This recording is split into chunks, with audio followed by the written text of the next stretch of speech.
इसको हम किसान नेता कहते हैं। राकेश टिकैत को पहले तो मुझे आपत्ति है इस बात की, और राकेश टिकैत किसान नेता नहीं है। देश का कोई ऐसा आयुषी किसान नहीं होगा जो 8 महीने सड़कों पे बैठा रहे। देश का अन्नदाता बलात्कार करेगा, देश का अन्नदाता लोगों के हाथ काटेगा, देश का अन्नदाता लोगों को धमकियां देगा, देश का अन्नदाता दिल्ली पुलिस के ऊपर तलवारें चलाएगा, ट्रैक्टर लगाएगा? नहीं, ये सब कुछ किया धरा सिर्फ इस राकेश टिकैत का था। अगर ये सिर्फ किसान है तो बंगाल करने क्या गया था? अगर ये सिर्फ किसान है तो ये उत्तर प्रदेश क्यों जा रहा है? और दिल्ली में उनको थाली में परोस के यहाँ की सरकारों ने जो बिजली पानी सारी चीजें मुहैया कराई थी, वो यूपी में नहीं होगा भैया। वो दिल्ली नहीं है, वो उत्तर प्रदेश है। योगी आदित्यनाथ कुर्सी पे बैठे हैं।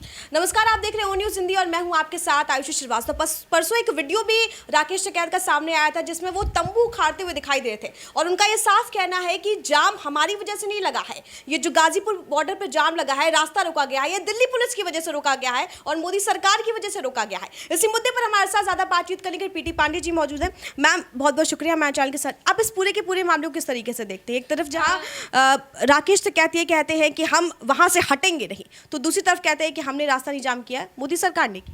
देखिए, मुझे लगता है कि राकेश टिकैत जो बड़ी बड़ी बातें करते थे सुप्रीम कोर्ट के फटकार के बाद, पहले तो धन्यवाद और आभार देश के सर्वोच्च अदालत सुप्रीम कोर्ट को, जिन्होंने राकेश टिकैत के बक्कल उतार दिए। क्योंकि बक्कल उतारने का राकेश टिकैत से आपको बड़ा शौक है। वही राकेश टिकैत जो पिछले 8-10 महीनों से सड़कों पे बैठ के जाम करके सड़कों को, जनता को तो परेशान किया, लेकिन विश्व पटल पे भी 26 जनवरी को तिरंगा फेंकने के बाद विश्व पटल पे भी भारत की बदनामी हुई थी। जब हमारा तिरंगा नीचे फेंका गया तो 130 करोड़ का भारतीय, जो 130 करोड़ की जनता थी हमारे यहाँ, उनका सर शर्म से झुक गया कि ये, इसको हम किसान नेता कहते हैं। राकेश टिकैत को पहले तो मुझे आपत्ति है इस बात की, और राकेश टिकैत किसान नेता नहीं है। देश का कोई ऐसा आयुषी किसान नहीं होगा जो 8 महीने सड़कों पे बैठा रहे। किसान को अपने बीवी बच्चे परिवार, किसान तो आज भी 2 वक्त की रोटी के लिए मोहताज है, किसान तो आज काम कर रहा है, किसान अपना खेतों में। 8 महीने सड़कों पे बैठने वाला किसान तो नहीं हो सकता। हाँ, राकेश टिकैत के पास बहुत बड़े बड़े लोग हैं जो पीछे फंड कर रहे हैं। वो 11 पार्टियां हैं राकेश टिकैत के जो आंदोलन है उसमें फंड कर रही हैं, मदद कर रही हैं, बहुत सारे पैसे खालिस्तान से भी आ रहे हैं। ये मैं नहीं कहती, ये देश की एजेंसियां कहती हैं कि किसान आंदोलन, तथा कथित किसान आंदोलन में खालिस्तान से पैसे आ रहे हैं। क्योंकि एक तरफ आप कहते हैं किसान, एक तरफ आपकी मसाज की मशीनें लगी हैं, एक तरफ आप कहते हैं किसान सिंगू बॉर्डर पे हाथ काट दिया जाता है, दलित सिख का हाथ काट दिया गया, एक तरफ आप कहते हैं किसान है टिकरी बॉर्डर पे बलात्कार हो जाता है बंगाल से आई हुई एक्टिविस्ट। देश का अन्नदाता बलात्कार करेगा, देश का अन्नदाता लोगों के हाथ काटेगा, देश का अन्नदाता लोगों को धमकियां देगा, देश का अन्नदाता दिल्ली पुलिस के ऊपर तलवारें चलाएगा, ट्रैक्टर लगाएगा? नहीं, ये सब कुछ किया धरा सिर्फ इस राकेश टिकैत का था, जिसको हम लोग साफ साफ कहते हैं कि देश को बर्बाद करने के लिए आने वाले आगामी चुनाव। अगर ये सिर्फ किसान है तो बंगाल करने क्या गया था? अगर ये सिर्फ किसान है तो ये उत्तर प्रदेश क्यों जा रहा है? अब आप अगले 2 महीने राकेश टिकैत की पूरी मूवमेंट सिर्फ उत्तर प्रदेश में देखेंगे। लेकिन मैंने फिर अपने इंटरव्यूज में कहा और फिर आज रिपीट कर रही हूँ, गलती से उत्तर प्रदेश में पैर मत रख देना राकेश टिकैत। वहाँ की सरकार और यहाँ की सरकार दिल्ली में बहुत फर्क है। वहाँ योगी आदित्यनाथ की सरकार है। अगर तुम्हें बक्कल उतारना आता है तो किसानों का तो अभिनंदन, लेकिन ऐसा कोई व्यक्ति जो किसान के नाम पे देश को, प्रदेश को, लॉ एंड ऑर्डर को खराब करने की कोशिश करेगा, वहाँ योगी आदित्यनाथ की पुलिस और वो सरकार आपको छोड़ेगी नहीं। मैम, टिकैत जी ने ये सुप्रीम कोर्ट में जाकर ये भी कहा था, किसानों की तरफ से कहा गया था कि हम रामलीला मैदान पर भी जाकर, अगर मुझे यहाँ खाली कराया जाता है गाजीपुर बॉर्डर पे, तो हम रामलीला मैदान में जाकर प्रदर्शन करेंगे। इस पर आप? मैंने तो ये भी सुना कि शायद उन्होंने परसों, जब मीडिया ने उनसे पूछा कि आप ये टेंट तंबू हटा दिए जाएंगे, सारे हटा दिए जाएंगे, तो उन्होंने कहा हम सब हटा रहे हैं, अब हम पार्लियामेंट के सामने बैठेंगे, क्योंकि पार्लियामेंट से ये बिल पास हुआ था और हम पार्लियामेंट बैठेंगे। आपको लगता है कि देश की जनता जो पिछले 8 महीने से परेशान है राकेश टिकैत से, अब इनको हम पार्लियामेंट में बैठने देंगे?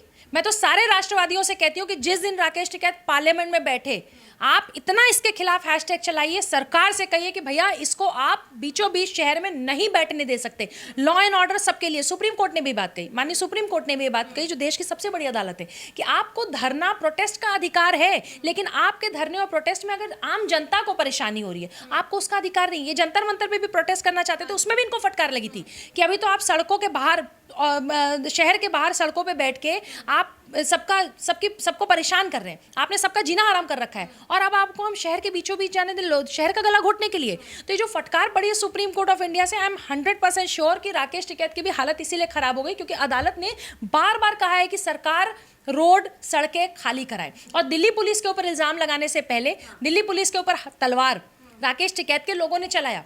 आपको पता होगा कि इन्होंने कहा था कि लठ ले आओ, लाठी ले आओ। इनके भाषण हैं जिसमें लोगों को भड़काते नजर आए, जिसमें इन्होंने लोगों को कहा है कि तुम 26 जनवरी को आओ। इन्होंने तो 15 अगस्त के लिए भी कहा था। इन्होंने 15 अगस्त के लिए भी कहा था कि जिस तरह से 26 जनवरी, हम उत्तर प्रदेश में भी, आपको याद होगा कि उन्होंने कहा कि मैं गवर्नर हाउस घेरूंगा, हम 15 अगस्त को योगी जी को तिरंगा नहीं फहराने देंगे। भैया वो दिल्ली नहीं है, वो उत्तर प्रदेश है। योगी आदित्यनाथ कुर्सी पे बैठे हैं। ऐसे ही नहीं भगवा रंग का व्यक्ति वहां पे सीएम की कुर्सी पे बैठा हुआ है, देश की जनता के साथ खड़ा है और देश की जनता उनके साथ खड़ी है।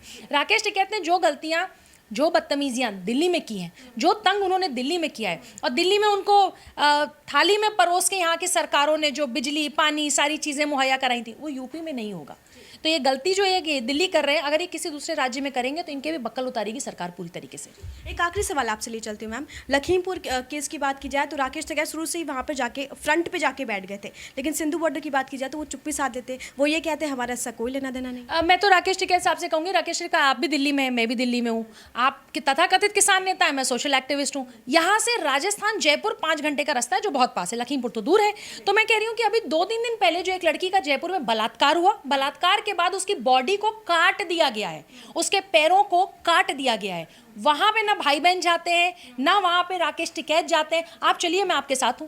आप सिर्फ उन जगहों पे क्यों जा रहे हैं जहां आने वाला चुनाव है? आप क्यों उन जगहों पे आग लगाने का काम कर रहे हैं? देखिए, जनता को भी राकेश टिकैत, ये जो 8 महीने राकेश टिकैत बैठे हैं, जनता को भी पता चल गया कि राकेश टिकैत नहीं है, ये राकेश डकैत है पूरी तरीके से। ये डाका डालने के लिए बैठा हुआ है। ये एक्सपोज, इसने खुद को, अपने आप को एक्सपोज कर दिया इस बार। सिर्फ पूरा मकसद चुनाव। मैंने आपको कहा कि बंगाल में ये थे। अरे किसान नेता का बंगाल चुनाव से क्या लेना देना?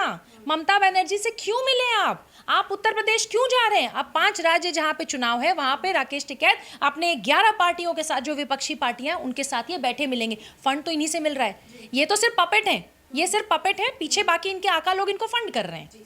मैम बहुत बहुत शुक्रिया हमारे साथ बातचीत करने के लिए। तो ये थे हमारे साथ प्रीति पांडे मैम, जिन्होंने इस मुद्दे पर खास बातचीत की। तमाम अपडेट्स के लिए आप बने रहिए ओ न्यूज़ हिंदी के साथ। जय हिंद।